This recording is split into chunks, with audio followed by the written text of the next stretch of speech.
नमस्कार, आप सभी का बहुत-बहुत स्वागत है और धड़क 2 का ट्रेलर तो आप लोगों ने देख ही लिया होगा और जैसे ही सीन्स शुरू होते हैं वहाँ पर की शुरुआत होती है इस ट्रेलर की, तो मुझे कुछ याद आता है यार कि धड़क जो हमारी पहली मूवी थी इसकी सीक्वल में, उसमें भी कुछ लाइक दैट नियर बाय ऐसा ही कुछ सिनेरियो था। आई होप कि इस बार जो स्टोरी लाइन है जहाँ तक है तो इस बार उसने हमारे जो डायरेक्टर इकबाल साहब हैं और आसाज़िया इकबाल उन्होंने क्या करा थोड़ी स्टोरी लाइन को थोड़ा चेंज करने की कोशिश करी है। एट एट द एंड जब वो दिखाते हैं कि यार या तो लड़ो या मरो, एक डायलॉग आता है ना, तो बस उसमें मुझे ऐसा ट्विस्ट लग रहा है कि बाकी चीज़ें यहाँ पर चेंज होंगी, स्टोरी लाइन थोड़ी-सी मेबी हैप्पी एंडिंग हो सकती है। बट अगर स्टोरी की बात करें तो ऑलमोस्ट स्टोरी जो है, वो सेम ही रहने वाली है कि जैसे लव स्टोरी धड़क में थी, शान खट्टर, जानवी कपूर की चल रही थी, एक दूसरे की बात से बातें करना, घूमना लाइक तो ऑलमोस्ट जो चीज़ें जैसे लगी कि ये मोस्टली अगर शूटिंग जो इस धड़क 2 की बात करें, सिद्धांत चतुर्वेदी और तृप्ति जो हैं या जो ऑलमोस्ट गाने हैं, जो और भी चीज़ें दिखाई गई हैं, जहाँ से सिद्धांत को ऐसा कि शो किया गया है कि स्लम का है, तो ऑलमोस्ट जो इस एरिया कवर किया है, वो भोपाल एरिया में ज़्यादातर शूटिंग हुई है। और इसी के साथ सही है, अच्छी भी है मतलब ऑलमोस्ट ये बोल सकते हैं कि एज़ एन एक्सपेक्टेड अगर आपको एक मूवी को लेकर एक्सपेक्टेशन क्या होती है, अगर सीक्वल होता है तो कहीं न कहीं आपको ये लगता है कि धड़क 2 होनी चाहिए। धड़क 2 में आपको स्टोरी लाइन थोड़ी-सी ट्विस्टिंग मिलनी चाहिए, अच्छी मिलनी चाहिए।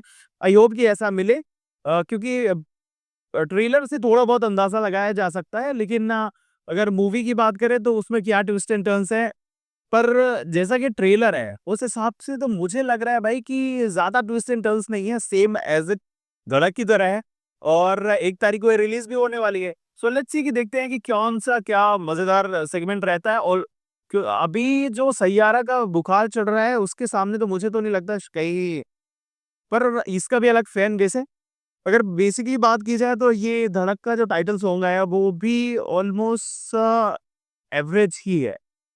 आपको सुनने में अच्छा लगे 1 बार 2 बार लेकिन वो उतना ज़्यादा हिट नहीं कर पाएगा। फिर भी जुबिन साहब ने गाया है तो कर सकते हैं लेकिन जो एक छाप छोड़ने वाले सॉन्ग्स होते हैं वो नहीं होते हैं।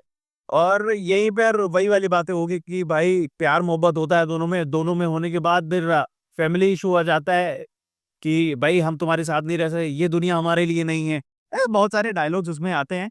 तो बस यही सारी चीज़ें हैं इसमें और धड़क देखने के लिए ऑलमोस्ट देखा जा सकता है। देखिए, ऐसा भी नहीं है कि मूवी जो बनाई गई है, ऐसा कि इंटेंशन रखा गया है कि कुछ भी बना दिया है। बहुत सारी मेहनत लगती है, मेहनत लगने के बाद कास्टिंग हर चीज़ों में बहुत मेहनत होती है, तब जाके मूवी बनती है। तो ऑलमोस्ट अगर बात करें तो मैं ऑन एवरेज सैटिस्फाइड इस ट्रेलर को दे सकता हूँ। बाकी कास्टिंग को लेकर मैं थोड़ा-सा ऐसा बोल सकता हूँ कि आप 20% और मेहनत कर सकते थे। बाकी कास्टिंग तो ज़बरदस्त है, अगर एक्टर की बात की जाए तो वो भी परफेक्ट है, एक्ट्रेस भी ऑलमोस्ट सैटिस्फाइड है। लेकिन हाँ, थोड़ा बहुत और काम किया जा सकता है।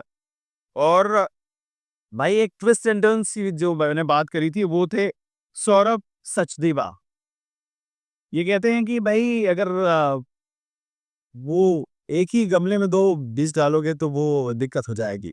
मतलब कि पेड़ मर जाएगा। तो वहाँ पर कुछ ट्विस्ट एंड टर्न्स आ रहे हैं जहाँ पर बहुत सारी फाइटिंग हो सकती है और ये देखने को मिल सकता है कि जो आशुतोष राणा साहब ने वहाँ पर भूमिका निभाई थी, तो ये भी हमारे सौरभ सचदेवा जी भी वही भूमिका निभाते नज़र आएँगे और फिलहाल ओवरऑल अगर बात की जाए तो ज़बरदस्त है ट्रेलर, बढ़िया है, आप देख सकते हैं और इवन कि मैं तो इंतज़ार कर रहा हूँ भाई कि सबसे पहले मैं जाऊँ और इसका रिव्यू दूँ।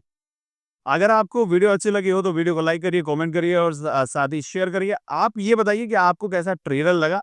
इसके बाद आप यार एक काम कर दो, मेरा करने वाले हो, फ़ेवर कर दो बस। लाइक तो कर ही दिए होगे, सब्सक्राइब कर दो चैनल का, जिससे मेरा कल्याण हो जाए। नमस्कार।